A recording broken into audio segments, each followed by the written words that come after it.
नमस्कार दोस्तों, स्वागत है आप सभी का मिशन क्वेश्चन सेंटर में। इस वीडियो में बात करेंगे प्रैक्टिस सेट नंबर 9 की।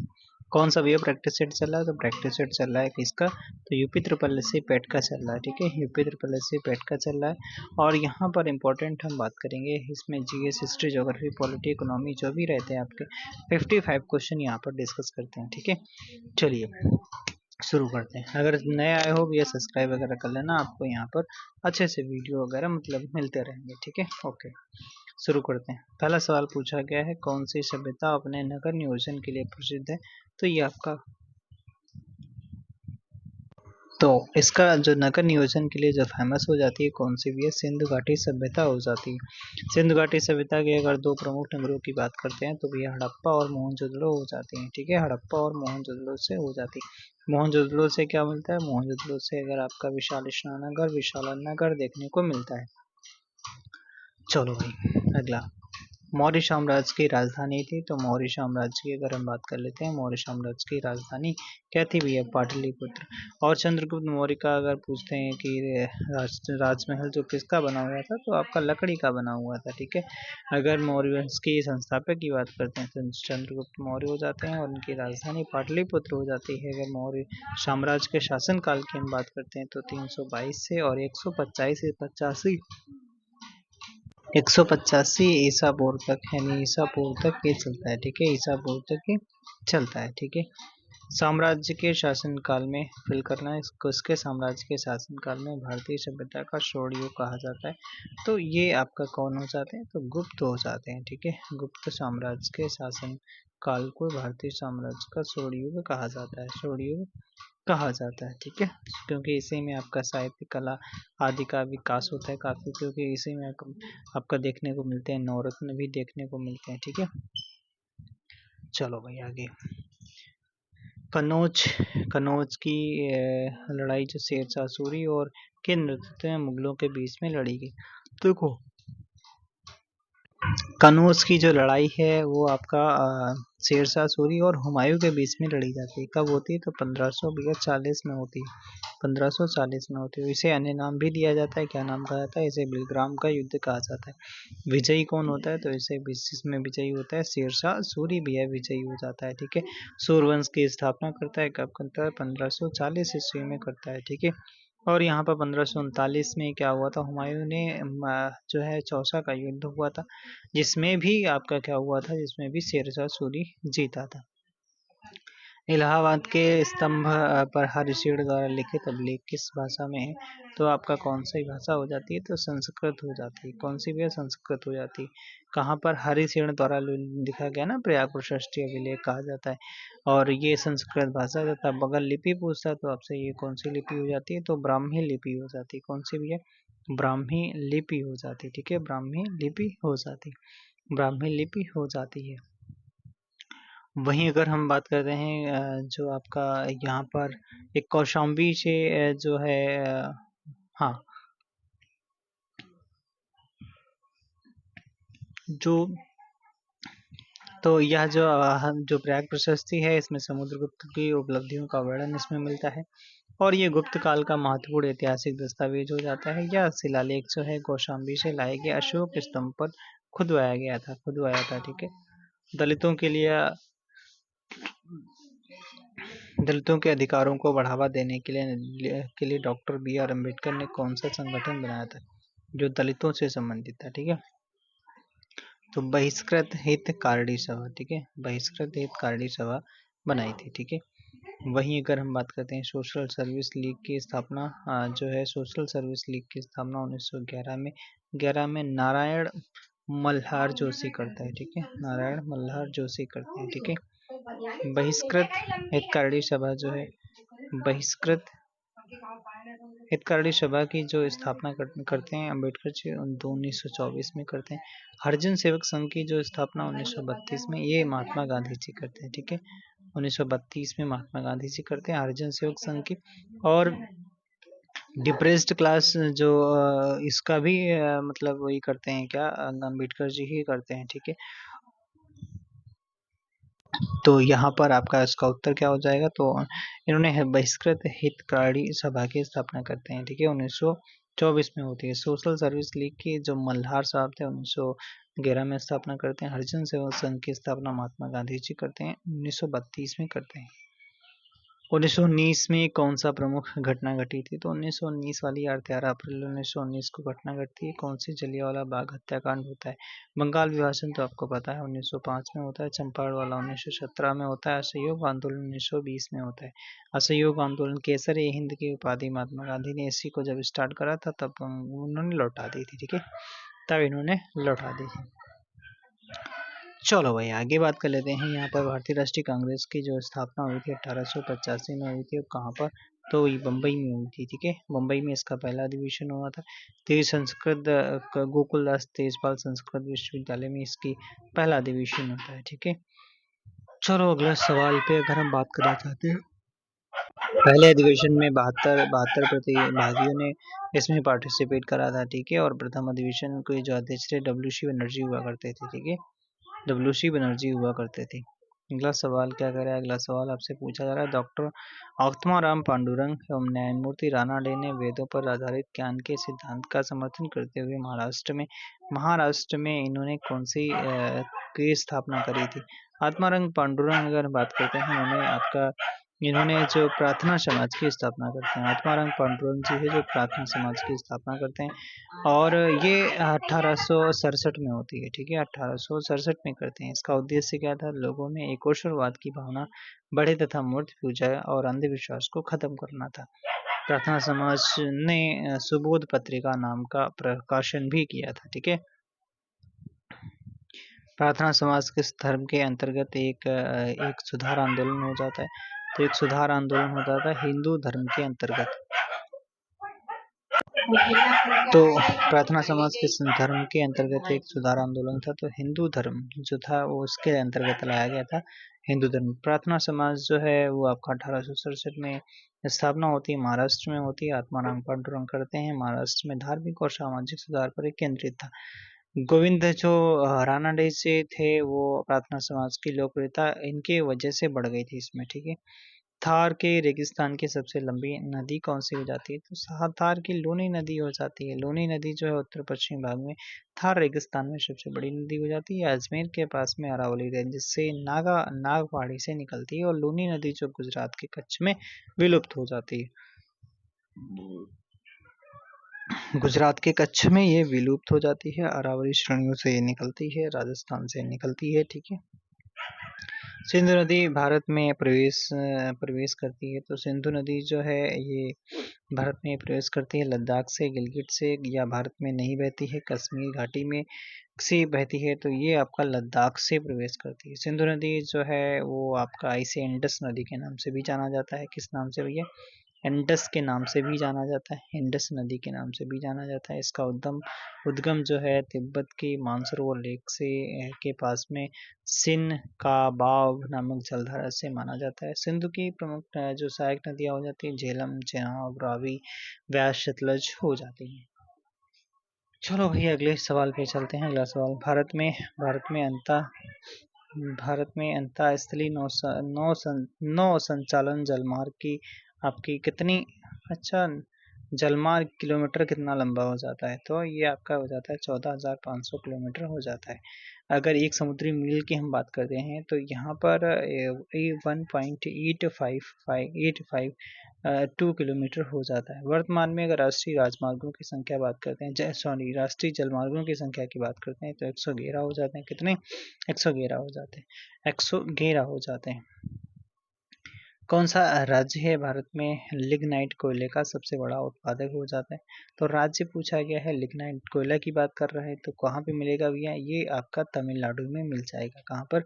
तमिलनाडु में मिल जाएगा। तमिलनाडु में कहाँ से? तो नवेली एक क्षेत्र है। कौन सा भैया? नवेली क्षेत्र है। नवेली क्षेत्र से ये आपका लिग्नाइट मिलता है।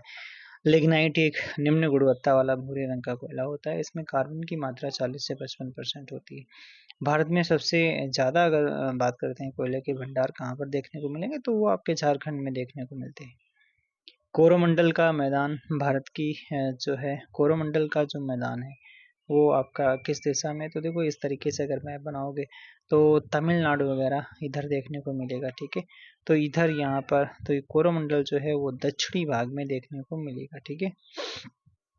क्यों भैया, दक्षिणी जो भारत के पूर्वी तटीय मैदान का एक भाग होता है कोरोमंडल होता है, पूर्वी तटीय का कोरोमंडल तट जो आंध्र प्रदेश और तमिलनाडु में कृष्णा नदी जो है कन्याकुमारी के बीच में स्थित हो जाता है। उत्तर पूर्वी मानसून को अक्टूबर हीट के नाम से भी जाना जाता है। कोरोमंडल का पुराना नाम चोल मंडल हो जाता है। भारत सरकार अधिनियम 1935 ने संघ यानी केंद्र सरकार और प्रांतों के बीच में शक्तियों के विभाजन की कितनी सूचियां प्रदान की हैं? तो 1935 इससे एक सवाल पूछा गया था पिछले 23 वाले पेट में, अच्छा सा पूछा गया था, इसलिए यहाँ पर कुछ अच्छा किया गया। तो 3 सूचियां यहाँ पर बांटी गई थी, तो एक था संघ सूची, राज्य सूची और समवर्ती सूची। समवर्ती सूची, ठीक है, समवर्ती सूची हो जाती है, समवर्ती सूची हो जाती है। चलो भाई आगे बात कर लेते हैं। संघीय ढांचा जो न्यायपालिका, राज्यपाल प्रणाली और आपातकाल लगाने की शक्तियां भारतीय संविधान की विशेषताएं कहाँ से ली गई हैं?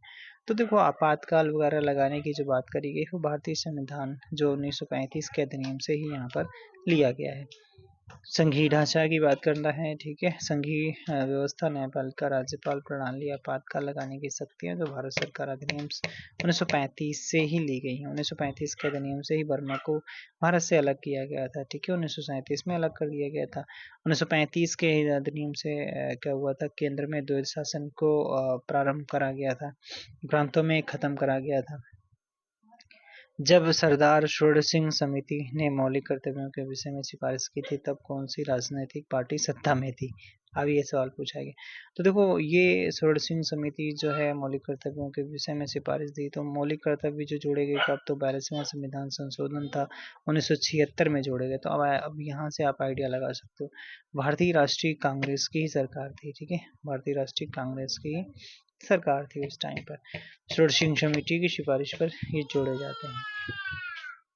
भारतीय संविधान के अनुच्छेद 170 के अनुसार प्रत्येक राज्य की विधानसभा में से अधिक सदस्य नहीं होंगे, तो 500 से अधिक सदस्य नहीं होंगे और 60 से कम नहीं होंगे, 60 से कम नहीं होंगे। लेकिन यहाँ पर आपको अपवाद भी देखने को मिलता है।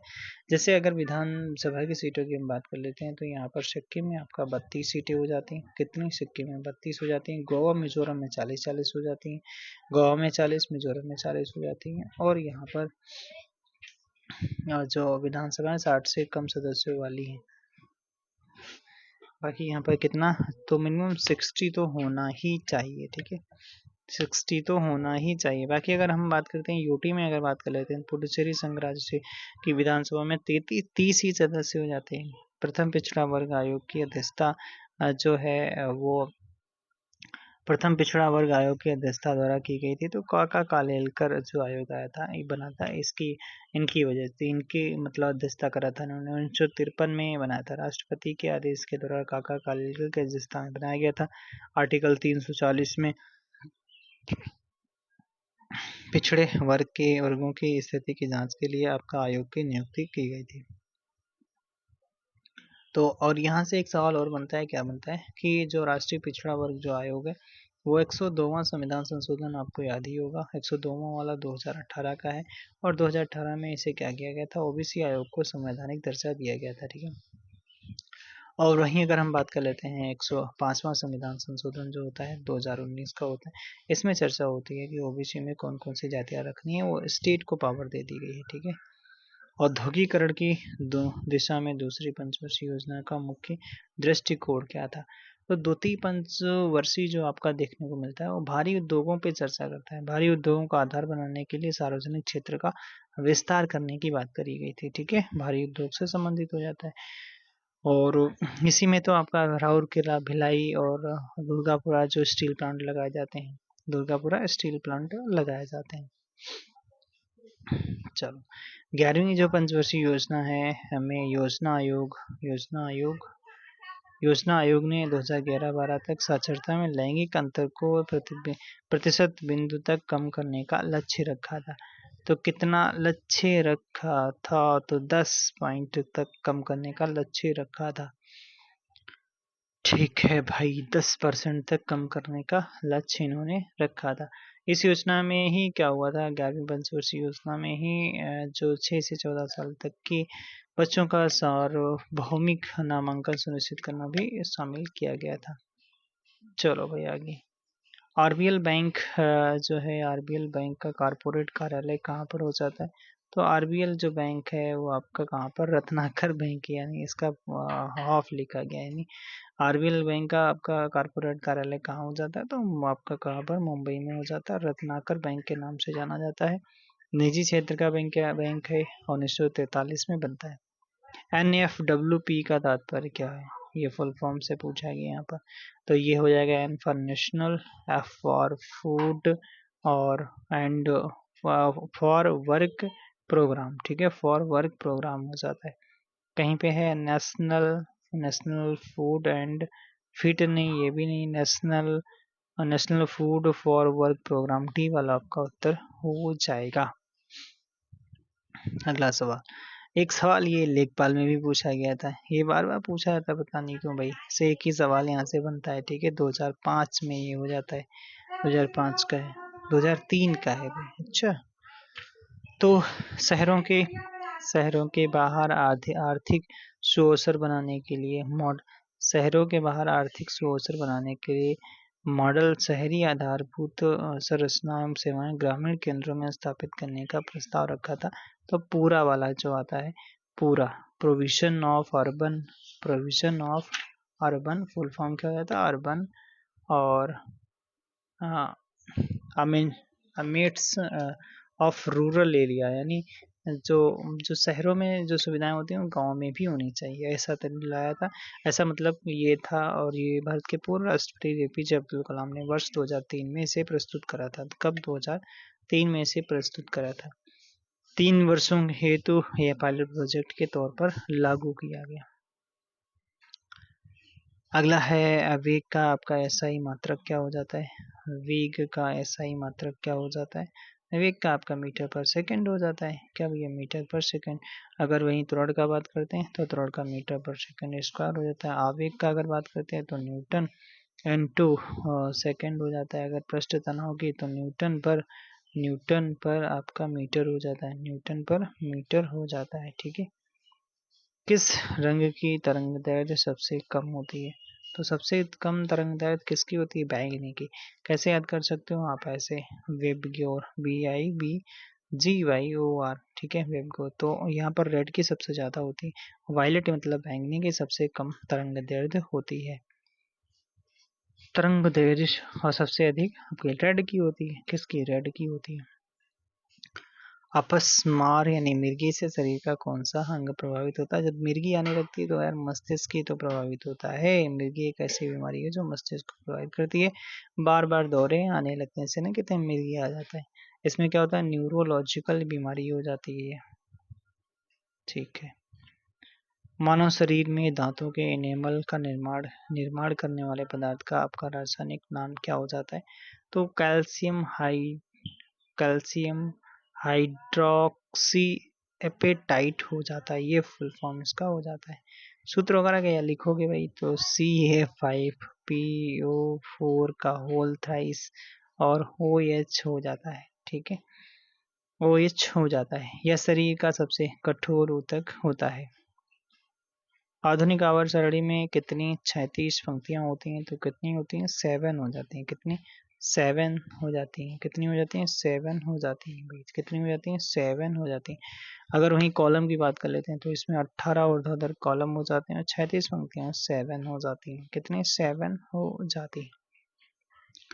वसंत त्योहार अली ए लिगांग भारतीय राज्य में, अली ए लिगांग जो है वो आपका कहाँ पर भैया? आसाम में किया जाता है, ठीक है। आसाम में फाल्गुन महीने के पहले तारीख को ये मनाया जाता है, बुधवार को मनाया जाता है। भरतनाट्यम की उत्पत्ति किस राज्य में होती है? तो भरतनाट्यम जो है वो आपकी तमिलनाडु में हो जाती है। ओडिसी तो उड़ीसा का हो जाता है, मोहिनीअट्टम आपका केरल का हो जाता है, कथकली केरल का हो जाता है, कथक यूपी का हो जाता है, मणिपुरी मणिपुर का हो जाता है, कुचिपुड़ी आंध्र प्रदेश का हो जाता है, सत्रिय असम का हो जाता है, भरतनाट्यम आपका तमिलनाडु का हो जाता है। भारत के द्वितीय उपराष्ट्रपति कौन थे? तो द्वितीय उपराष्ट्रपति आपके जाकिर हुसैन जी हो जाते हैं, जाकिर हुसैन जी हो जाते हैं। कौन हो जाते हैं भाई? जाकिर हुसैन जी हो जाते हैं। ठीक है। जो उपराष्ट्रपति होता है राज्यसभा का सभापति होता है। राष्ट्र उपराष्ट्रपति का वेतन कितना होता है? कमेंट बॉक्स में जो बताएगा उसको देंगे दिल। ठीक है। उपराष्ट्रपति का क्या उपराष्ट्रपति का वेतन कितना होता है? वेतन कितना होता है? ठीक है। कमेंट बॉक्स में जो बताएगा तो मानते हैं। ठीक है। ओके। अगला कौन सा मंदिर जो होयसल होयसल स्थापत्य शैली में बनाया गया है?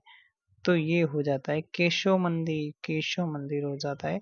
सोमनाथ के केशव मंदिर को जो है सोमनाथपुर के केशव मंदिर को चन्ना केशव मंदिर के नाम से भी जाना जाता है, जो होयसल शैली में निर्माण किया गया है। ठीक है। भारत सरकार ने किस वर्ष में केंद्रीय ग्रामीण स्वच्छता कार्यक्रम शुरू करा था? तो ये 1986 का, यानी बहुत पहले से चल रहा है ये भैया। कुल क्षेत्रफल की दृष्टि से भारत का सबसे छोटा जो यूटी पूछा गया, भारत का सबसे छोटा यूटी आपका लक्षद्वीप हो जाता है। सबसे बड़ा आपका यूटी कौन सा? लद्दाख हो जाता है। ठीक है। वहीं अगर हम बात करते हैं सबसे बड़ा स्टेट कौन सा है क्षेत्रफल में, राजस्थान हो जाता है। सबसे छोटा स्टेट आपका गोवा हो जाता है। गोवा हो जाता है। हिमाचल प्रदेश में हिडिंबा देवी के सम्मान में कौन सा उत्सव मनाया जाता है? हिडिंबा देवी के हिडिंबा है हिडिंबा हिडिंबा देवी के सम्मान में कौन सा उत्सव मनाया जाता है? तो डोंगरी महोत्सव मनाया जाता है। कौन सा? डोंगरी। और डोंगरी भैया, डोंगरी कहाँ पर? हिमाचल प्रदेश में मनाया जाता है। माघी उत्सव माघी वाला आपका पंजाब के मुक्तसर की लड़ाई के दौरान ये मतलब तब से मनाया जाता है। विश्वा महोत्सव बिहार में और सोहराई जो आपका झारखंड में मनाया जाता है। प्रख्यात संगीतकार पंडित रविकिशन महाराज किस वाद्य यंत्र से संबंधित हो जाते हैं? पंडित किशन महाराज जी की जय हो, तबला वादक हो जाते हैं। तबला वादक हो जाते हैं। और भी पंडित किशन महाराज जो हैं वो बनारस घराने से संबंधित हो जाते हैं।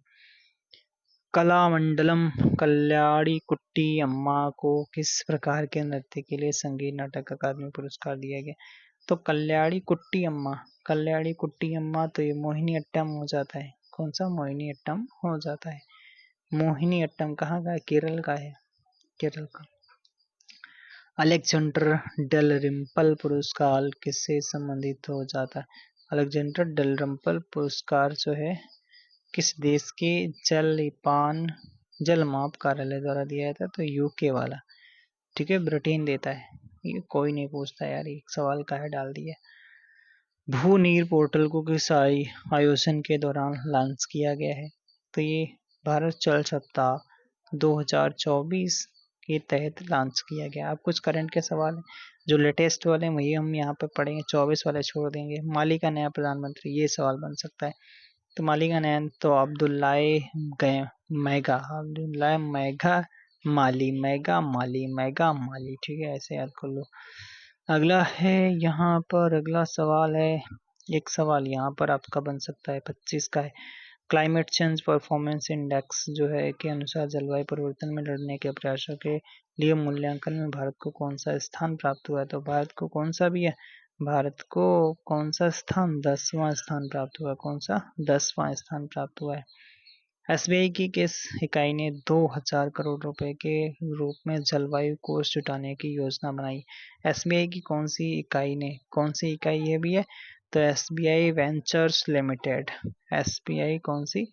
वेंचर्स लिमिटेड हो जाती है। एसबीआई वेंचर्स लिमिटेड, इसने कितने? 10,000 करोड़ रुपए, ओ भाई नहीं, 2000 करोड़ रुपए जलवायु परिवर्तन से संबंधित है, उसको जुटाने के लिए इसने इतना मतलब प्रयास किया है। SBI ventures limited.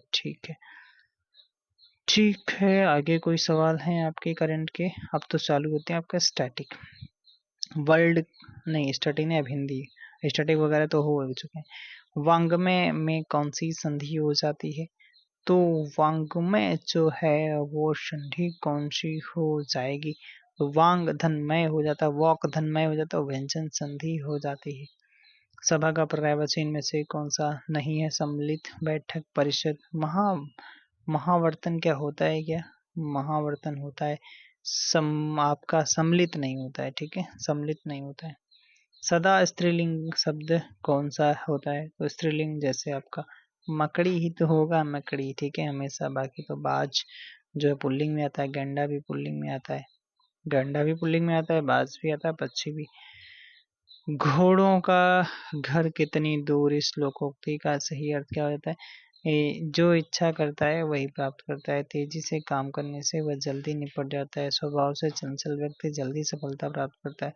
कर्मठ व्यक्ति के लिए सफलता सरल होती है। तो कौन सा हो जाएगा? तो आपका डी वाला ही सही हो जाता है। कर्मठ व्यक्ति के लिए सफलता सरल होती है।